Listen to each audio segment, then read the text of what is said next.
Assalamualaikum warahmatullahi wabarakatuh. Alhamdulillahi wa kafa. Wassalatu wassalamu ala rasulillah wa ala alihi wa sahbihi ahli tuqa wal wafa. Subhanaka la ilma lana illa ma 'allamtana innaka antal alimul hakim. Rabbi shrah li sadri wa yassir li amri wahlul 'uqdatam min lisani yafqahu qawli. Ma ba'du. Teman-teman kicau mania dimanapun Anda berada, dari Sabang sampai Merauke, khususnya para pecinta kacer mania ya.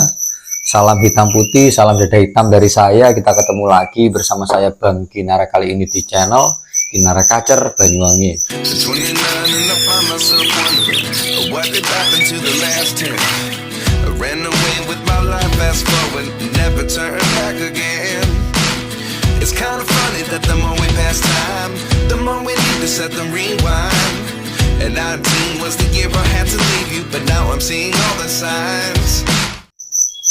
Untuk video kali ini saya mau angkat topik sekalian, nanti ini banyak pembahasan yang mungkin bisa menggudik logikamu, super menggudik logikamu ya, dari sebuah pertanyaan seperti ini ya, seperti itu. Aku tak nganuni rokokku ya, ben empuk sedotane. Nah, burung yang lokal itu teman-teman, kalau dikerodong wis mulai kemerecek ya. Iki kan suaranya sing lokal. Ini kalau yang anu kan di sanggar merah hitam, ini lokal kan tak taruh di sini. Ini saya tunjukkan ya. Kalau di dalam kerodong iki ya, kalau di dalam kerodong wis mulai sering kemerecek rapat. Cuma kalau diablak masih belum bisa enak ngono loh ya, belum bisa enak ya. Bunyi ada saya aja masih belum berani bunyi, bunyinya masih nyolong-nyolong. Jadi chemistry-nya masih masih butuh waktu yang lama itu untuk kacer lokal ya, dada hitam yang kapan hari saya review itu ya. Lanjut ke pertanyaannya ya. Intinya pertanyaannya, rawatan harian paling pas ya. Rawatan harian paling pas untuk kacer itu yang kayak gimana? Jadi begini teman-teman. Intinya pertanyaan sebuah kalimat, kalau kita tidak bisa mencermati, astagfirullah, ini malam hari loh teman-teman, ini malam hari, ini sekitar jam 10:30 ini. Ya apa manuk irek. Kalau burung masran memang belum ada yang tak kerodong ya, karena baru pulang ini tadi, belum ada yang tak kerodong. Kita lanjut ya. Perawatan paling pas untuk harian kacer itu yang kayak gimana? Gini Mas, kita menyifati segala sesuatu itu nggak bisa dengan satu arah saja. Dengan satu karakter burung kita ulas terus kita klaim, nggak bisa. Karakter burung itu luas Mas. Jadi kepribadian burung, karakter burung, kebiasaan burung, keadaan burung, perasaan yang dirasakan burung ini luas, bermacam-macam. Jadi nggak bisa kita memutuskan sebuah arah rawatan cukup dengan satu rawatan ini saja. Rawatan harian paling pas ya, paling pas berarti kan nanti kalau tak jawab ini klaim namanya. Nah karena saya ini orangnya nggak mau mengklaim, jadi tak jabarno sih. Jadi ketika semua penjelasan saya itu nanti tak ajak ke sini dulu, terus tak tarik ke sini ke situ, terus habis itu intinya begini jebret, itu semua adalah upaya saya untuk menggudik logikamu saja gitu loh bro. Jadi kalau misalkan buat teman-teman ya, khususnya orang-orang yang suka nyinyir di Kinara Kacer ya, sampean tak kasih tahu, kalau sampean anggaplah mau yang simple, jangkrik sekian, kroto sekian, jemur sekian, jangan pernah lihat channel YouTube saya. Kamu datang di YouTube saya ini nggak ada yang nyuruh. Itu semua pilihanmu sendiri, dan saya di sini berbicara apa adanya tanpa ada konspirasi teori yang pakai ini pakai itu. Yang namanya orang merawat burung itu ya, semua orang itu punya rawatan burung, gaya merawatnya, terus daily rawatannya, kapasitas waktunya, kapasitas cintanya pasti berbeda-beda. Lah kok ada teori sama? Lah ini teorinya ini konspirasi apa gimana? Paham nggak dari sini sampean? Masa nggak bisa paham dari sini? Semua orang itu misalkan contoh, misalkan si A kerjanya tembel ban ya, terus yang B kerjanya ojek, Terus yang C kerjanya beda-beda semua, dalam mencari nafkah beda-beda semua. Tentu mereka semua dalam kapasitas untuk merawat burung memiliki waktu dan ruang yang berbeda-beda. Lantas kok teorinya sama? Lah ini konspirasi apa gimana? Paham nggak dari sini? Kita harus sudah mulai peka, bro. Jadi kalau sampean tanya rawatan yang pas, itu nggak ada ukurannya, nggak ada pakemnya. Kalau ada pakemnya rawatan yang pas itu begini, rawatan yang pas itu begono. Loh, harusnya kita semua nggak usah bingung ngerawat burung, bro. Nggak usah bingung ngerawat burung. Jadi rawatan harian kayak mau rawatan lomba, kayak mau rawatan apa saja, itu nggak ada pakemnya. Setiap hari silih berganti cuaca, berganti hari. Burung pun antara burung yang anggaplah misalkan rawatan di kita, ya rawatan di kita baru beli burung. Anggaplah 1 bulan di tangan kita dengan 3 bulan di tangan kita, ini sudah beda, bro. Sikon kondisinya berbeda. Burung 1 tahun di tangan kita, burung 2 tahun di tangan kita, ini sudah beda lagi. Beda lagi sikon dan kondisinya yang dirasakan burung, speknya berbeda. Terus apa ya, ibaratnya rawatan chemistry-nya yang kita rasakan juga berbeda. Karena apa? Yang kita bedah ini makhluk hidup, bro, bukan robot, bukan mesin yang bisa kita setting seenak jidat kita seperti yang sering saya sampaikan berkali-kali. Jadi semua dalam pembahasan video-video saya itu semua gini, bro. Saya itu berupaya untuk mencerdaskan semua orang supaya tidak ikut tergiur oleh arus yang dimana itu sebenarnya arus ini cuma permainan kata-kata saja. Sebenarnya sampean sendiri yang pusing, sampean sendiri yang mumet, sampean sendiri sing metani manukmu, sing ngerawat manukmu, bener-bener serius dalam merawat. Ketika ada berhasilnya burungmu, justru diakui si A, si B, si C. Katanya burungmu berhasil karena si A, karena si B. Padahal yang mumet sing ngerawat dirimu. Kamu yang mencari karakter burungmu, kamu yang berusaha memahami karakter burungmu, kamu yang dengan keras memahami bagaimana tipikal burungmu. Terus ada orang yang mengeluarkan daftar menu, misalkan menu silakan dipilih menu 1, 2, 3, 4 sampai 100 atau A sampai Z. Terus kamu ngikutin menu A, menu B, menu C, menu D, menu E sampai Z. Kamu ikuti semua. Kamu pikir, kamu jelimet, mbok mumet-mumetnya dewe ya, mbok goleki sampai bisa enak burungmu. Ibaratnya kan ini daftar menu. Daftar menu ini, bro. Kamu mumet-mumet mbok goleki jelimet manukmu terus ketemu enaknya. Ternyata burungmu begini, ternyata burungku enaknya diginikan. Bahkan daftar menu ini bisa saja ini oplosan. Maksudnya gimana? Kamu merawat dengan tipikal rawatan, misalkan rawatan model 2. Ya, rawatan model 2. Model 2 itu diklaim, misalkan diklaim tanpa kroto. Atau rawatan 2 itu diklaim mandinya jarang. Terus burungmu yang enak ini tadi padahal pakai kroto. Tapi karena seseorang itu tentu yang namanya semua orang itu ya, kadang ada orang yang cuma pengen diakui, ada orang yang pengen dihormati, ada orang yang pengen dihargai. Padahal rawatan mau menggunakan rawatan nomor 2 ini, syaratnya rawatan nomor 2 ini tanpa kroto. Tapi burungmu pakai kroto. Lah, terus berarti kan gak nyambung dengan rawatan 2. Misalkan yang pakai kroto itu rawatan 1. Lah terus berarti 1,5 terus 2,5 gitu, campur-campur gitu. Lah terus gimana ini? Lah kan, lagi-lagi nggak sinkron, enggak. Jadi sebuah pakem klaim itu harus jelas, bro. Kalau sebuah pakem klaim itu sifatnya ambigu, hati-hati. Karena akan ada oknum yang memanfaatkan ini semua untuk mengakui kehebatan. Ngono loh, bro. Hati-hati di sini. Jadi sampean itu tak cerdas, no. Saya itu kasihan kalau sampai ada orang sampean sing mumet, sampean sing jelimet, sampean sing goleki settingane mbok goleki sampai mumet, akhirnya ketemu enaknya terus diakui oleh orang lain yang sebenarnya dia itu cuma ngeluarin daftar menu saja. Paham dari sini? Aku tak nyemut rokok ya.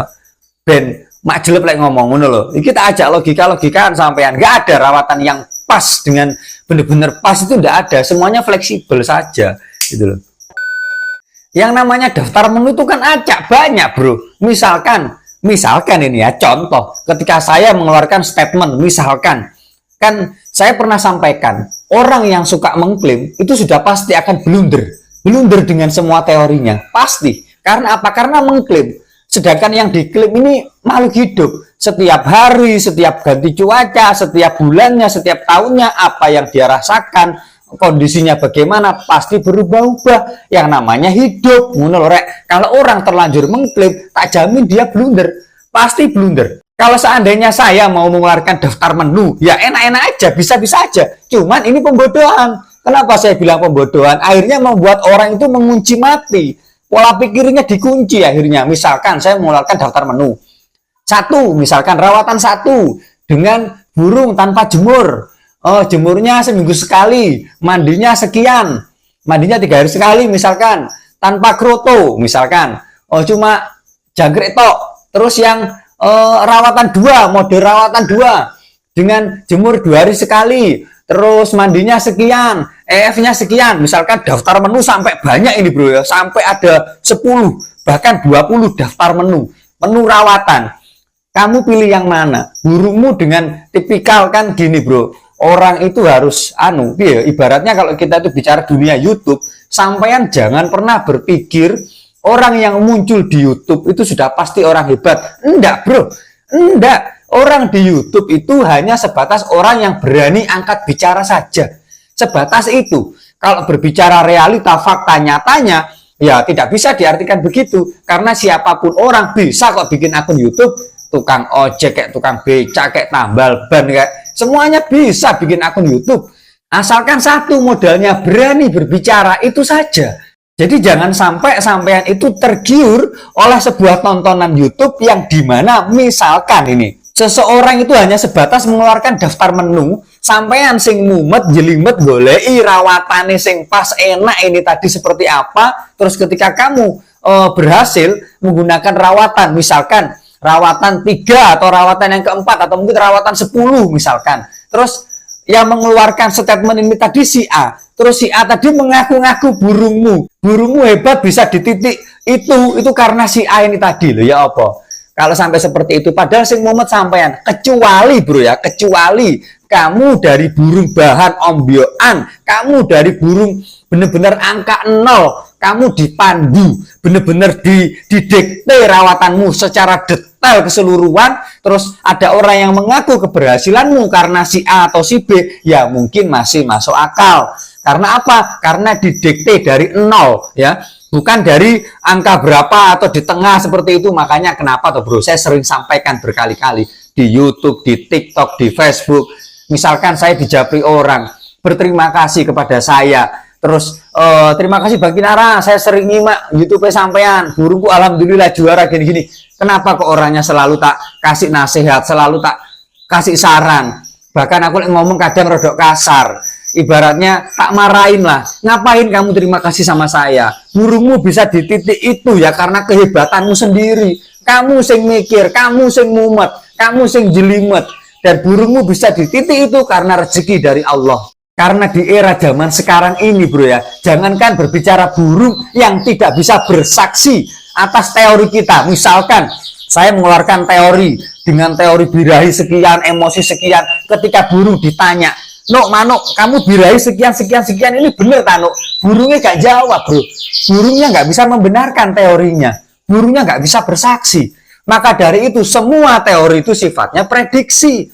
Paham dari sini sampean? Tak cerdas no sampean. Supaya apa? Supaya sampean itu tidak dibodohi. Supaya sampean itu tidak kemumetanmu itu tidak disalahgunakan oleh orang-orang yang tidak bertanggung jawab, yang sebenarnya mereka semua cuma pengen dianggap hebat. Paham dari sini teman-teman? Seruput sih kopi nih ya, diseruput rokokku sampai mati mana ya bro. Jadi simpelnya ketika sampean bertanya kepada saya ya, yang dimana saya ini alirannya logika wis rek ya, iki ngomongnya filsafat ya, bab-bab sing dasar-dasar ngono wae tak ajak penak-penakan sampean. Rawatan yang pas itu nggak pernah ada, karena ukuran makhluk hidup bernyawa pasnya berapa itu nggak ada. Setiap hari, setiap minggu, setiap bulan, setiap tahun, silih berganti cuaca, silih berganti keadaan, pasti berubah-ubah. Nggak bisa dibuat pakem, ngunci itu nggak bisa. Ya kalau memang bisa pakem, bisa ngunci, harusnya nggak ada istilah burung rewel, nggak ada istilah burung capek, nggak ada istilah burung sekarang trouble, nggak bisa dipakai. Harusnya burung itu stabil selamanya stabil. Tapi faktanya gimana? Tidak bisa, bro. Setiap masa ada burungnya, setiap burung ada masanya. Ini realita yang saya sampaikan. Jangan sampai ada pembodohan. Itu saja impian saya, visi misi saya. Supaya apa? Seluruh umat Kicomania ini tidak mudah dibodohi. Supaya apa? Supaya mereka semua itu berdiri di atas bendera mereka sendiri. Oh, no loh, bro. Karena apa? Sing ngerawat ini sampean. Jadi sampean tak ajak logika-logikan. Makanya kan sering saya sampaikan berkali-kali, yang suhu dalam merawat burung adalah perawat itu sendiri. Kecuali, bro ya, seorang suhu ini tadi benar-benar DP burungmu dari 0 sampai angka 100 ya. Bukan dari, misalkan contoh, aku punya burungku bagus. Memang burungku ini memang burung riwayat jelas. Sold out di tangan pertama, sold out di tangan kedua kok, tangan pertama. Tangan pertamanya kan saya berarti. Sold out. Dia beli dengan angka misalkan 10 juta atau 15 juta. Terus tiba-tiba burungnya itu ada trouble dikit. Saya memandu. Ini berarti kan intinya begini. Ini berarti kan burung ini dengan riwayat jelas. Dengan riwayat jelas. Misalkan yang memandu bukan saya, si B atau si C. Ini burung yang dibeli dengan nota beli 15 juta, 20 juta. Anggaplah burung capek. Dia butuh istirahat saja. Terus mungkin karena kurang percaya dirinya seorang perawat, ini burung misalkan entah di-sharing no sama si A, si B, si C kayak ya. Terus tiba-tiba datang masa di mana masa enak manuk. Nah, nanti yang A, yang B, yang C ini ngaku-ngaku itu dulu burung itu loh bagus itu dulu. Karena saya itu tak bantu burungnya itu gini-gini. Kalau saya malu, bro. Kenapa? Kok saya malu? Karena saya untuk mengulangi kejadian itu saya tidak mampu. Saya belum tentu mampu, sadar diri saja gitu loh. Kalau kita, bro ya, sudah dipastikan, misalkan kita itu dikasih burung bahan mentah ya, bener-bener bahan mentah dalam waktu 1 bulan, 1 minggu atau mungkin 1 tahun wes lah, saya bisa menampilkan burung ini dikasih 10 dan semuanya tampil. Jangankan semuanya wes 8 aja, 8 tampil. Mungkin saya nggak perlu malu, bro. Tapi kalau sekiranya saya itu dikasih burung 10 bahan mentah semuanya ya, bukan burung capek. Ya ingat, yang dikatakan burung sampah, itu kita harus garis bawahi. Sampah seperti apa yang kamu maksud sampah? Kalau kita bicara sampah, tapi itu sampahnya entoe emas ya. Emas tetap emas walaupun di tempat sampah, bro. Walaupun di tong sampah. Karena burung bagus itu 80% wis bakat, bro. Bakat karakter. 20% sisanya rawatan. Lantas kalau misalkan kamu mumet jelimet dengan persentase 20% rawatan ini tadi, kamu yang mumet, kamu yang pusing. Terus ketika berhasil tiba-tiba diakui si A si B ini tadi, burungmu itu loh bagus, burungnya si A si B itu loh bagus gara-gara saya, burungnya itu loh juara gara-gara saya. Misalkan seperti itu, gimana perasaanmu?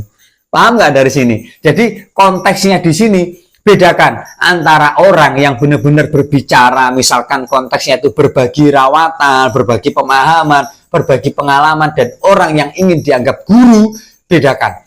Karena apa? Kalau orang ingin dianggap guru, sudah pasti, bro, walaupun burungmu berhasil menggunakan rawatan saya itu, misalkan saya, burungmu berhasil menggunakan rawatan saya, padahal burungmu itu tidak sepenuhnya menggunakan rawatan saya, otomatis saya akan bangga mengaku-ngaku burungmu seolah-olah burungmu berhasil karena saya.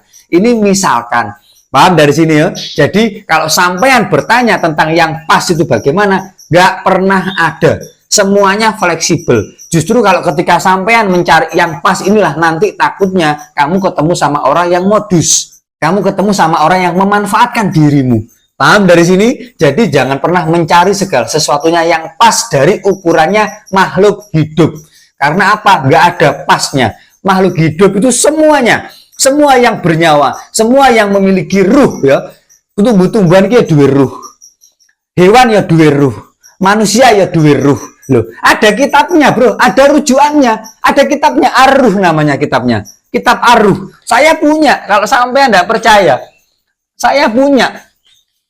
Ini dari Ibnu Qayyim Al-Jauziyah ya. Ini kitab tentang Ar-Ruh, bro. Ya, ini tentang Ar-Ruh. Jadi gini, bro. Sampean tak kasih tak guti-gutian logika ya. Setiap yang bernyawa, setiap yang punya Ar-Ruh, itu pasti nggak ada yang namanya ruh ini tadi. Setiap yang bernyawa dia itu stabil, pakem, itu nggak ada. Pasti berubah-ubah. Tumbuh-tumbuhan, cabai, jeruk, ada kalanya enak, ada kalanya panen enak, ada kalanya gagal. Padahal obatnya podo, rawatannya podo, ganti musim cuaca menyerang, berbeda lagi. Burung pun begitu, manusia pun begitu. Semuanya sama, bro. Kita semua itu tidak ada yang namanya stabil. Justru saya itu paling kasihan kalau kamu yang berjuang mati-matian, ketika ada berhasilnya di aku orang. Paham dari sini? Iki rada jeru loh ya. Iki rada jeru. Tapi ini masih logika belum 30%. Kapan-kapan ya mungkin 2 minggu lagi atau 3 minggu lagi logika akan saya naikkan 30%. Jadi biar lebih mates lagi. Tak cerdas nih sampean. Kita semua di dalam dunia burung ini podo belajar, podo mumete. Nggak ada istilah suhu, bro. Serius ini. Ya. Wes, ngono ya video kali ini. Semoga mengedukasi, semoga menjadikan kita semua menjadi manusia yang tidak lepas dari yang namanya tahu diri. Semoga kita semua menjadi manusia yang tidak melampaui batas. Semoga kita semua itu menjadi manusia yang selalu apa adanya dan kita memahami hakikatnya. Burung ini ciptaan Allah, yang bisa memutuskan keadaan burung adalah Tuhan, Sang Pencipta yang menciptakan burung, bukan manusia ya. Wes ngono ae, semoga bermanfaat. Saya akhiri wabillahi taufiq wal hidayah. Assalamualaikum warahmatullahi wabarakatuh.